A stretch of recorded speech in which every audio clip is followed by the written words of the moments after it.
Now, there's someone you didn't mention in this conversation today, General Aguiyi. A lot of people blame him for the structure we have in place today, which is a unitary system. Did he do that?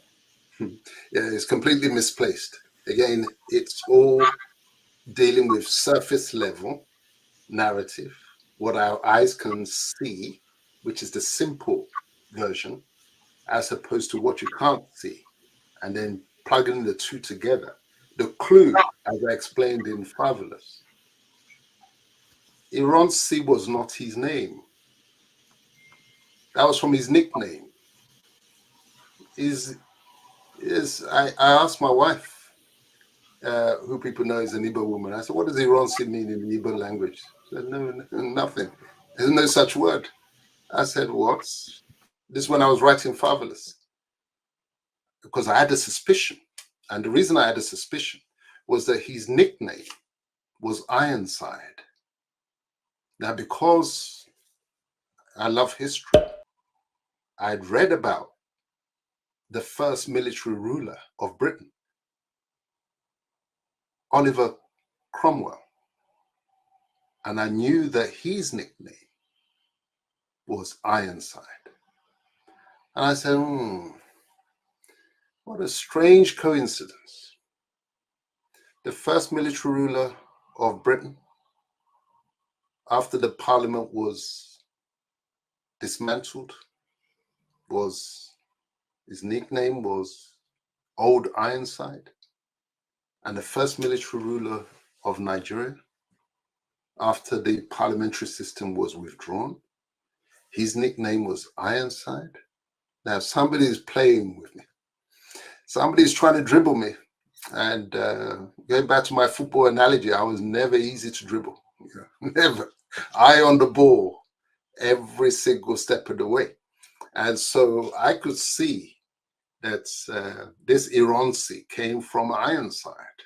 It was just too coincidental. And people swore blind. No. His father's name was just Aguiyi. So where did the Ironsi come from? And so then, as regards, he abolished the regions. He introduced unitary system.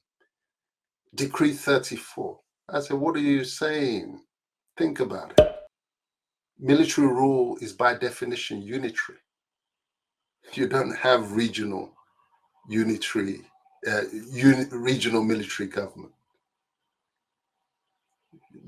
Once the army take over like that, it's command and obey. You're back to Lugard. It's top down. You're not saying that you're exercising self-determination as a military governor of this region. You're just administrator. And so the unitary system came in on, as soon as that first coup held, it came in then. It wasn't Decree 34. Decree 34 was just, as I say very clearly in the new book, it was the hook on which to hang the pogroms of 1966 against the Igbos. First one, 29th of May. Second one, 29th of July. Third one, 29th of September. And as I explained in Fatherless, the roots of that 29th, which is the day of the caliphate. So you could see it was all programmed. And it was actually Gowon's decree in 1967, where he created the 12 states. Anybody who reads that decree, don't rely on beer parlor gist. Always go and do the reading.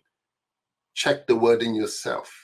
That decree Gowon brought in, I think it was Decree 12. That was the one that abolished the regions and said, for the regions, you substitute the states.